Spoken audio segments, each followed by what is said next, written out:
আসসালামু আলাইকুম। হ্যালো পেরিক জনগণ, কেমন আছেন সবাই? ছোটবেলায় আব্বু একটা সুন্দর গল্প শুনিয়েছিলেন ডাক্তার এবং কম্পাউন্ডারের মধ্যে পার্থক্য বোঝানোর জন্য।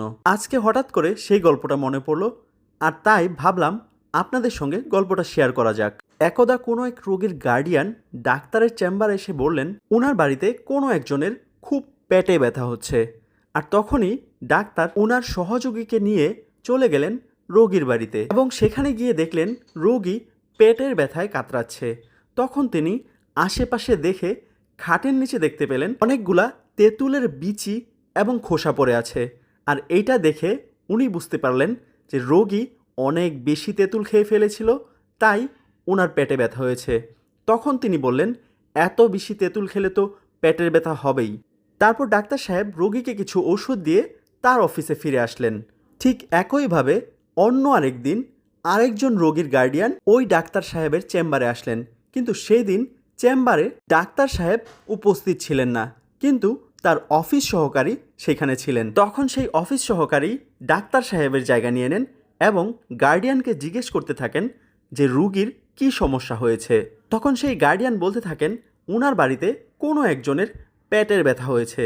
আর তখনই সেই কম্পাউন্ডারের মাথায় একটা দুষ্টুমি আইডিয়া আসে যে উনি ডাক্তারের সঙ্গে অনেক দিন ধরে থাকতে থাকতে অনেক কিছুই শিখে ফেলেছেন, তাই এই রুগীটা তিনি নিজেই হ্যান্ডেল করতে পারবেন। যেই ভাবনা সেই কাজ, তিনি ওই গার্ডিয়ানকে নিয়ে রোগীর বাড়িতে চলে গেলেন।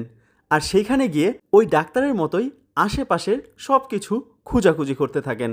আর খাটের নিচে দেখতে পান অনেকগুলা জুতো পড়ে আছে। আর তখনই সেই আগের পেটের ব্যথার রোগীর কথা তার মনে পড়ে যায় এবং তিনি বলতে থাকেন রোগী যদি এত বেশি জুতো খায় তাহলে তো পেটে ব্যথা হবেই। ওই বোকা অফিস সহকারী ভেবেছিল আগের জনের খাটের নিচে যেহেতু তেঁতুল ছিল তার মানে সে তেঁতুল খেয়েছিল, আর এবার যেহেতু ওই লোকের খাটের নিচে জুতা পাওয়া গিয়েছে তার মানে সে অনেক পরিমাণে জুতো খেয়েছিল। কিন্তু এই বোকা কম্পাউন্ডারের মাথায় এতটুকুও ধরেনি যে স্বাভাবিকভাবেই গ্রামের বাড়িতে খাটের নিচে অনেক সময়ই জুতা রাখা হয়। যাই হোক, এটা জাস্ট একটা মজার জন্য গল্প ছিল, এটা নিয়ে কেউ আবার গবেষণা করতে যাবেন না। এতক্ষণ অনেক গল্পগুজব হয়েছে, এবার একটু আজকের খাবার তালিকায় আসি।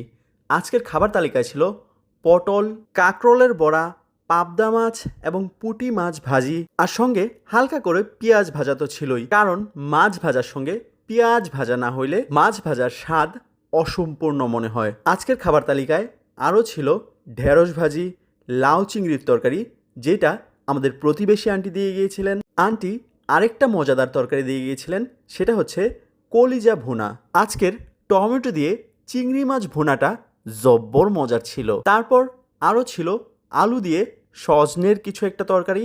আমি সাধারণত সজনের তরকারি মাছ ছাড়া খুব একটা পছন্দ করি না, তাই লাস্টে লাউ চিংড়ির তরকারির সঙ্গে সজনের তরকারিটা একটু মিক্সড করে খেয়ে নিয়েছিলাম। অনেক তো খাওয়া দাওয়া নিয়ে গল্প হইল, এবার একটু কাজের কথায় আসি। এতক্ষণ ধরে যারা যারা আমার ভিডিওটি দেখছেন, আমি ধরে নিচ্ছি আপনাদের কাছে আমার ভিডিওটি ভালো লেগেছে।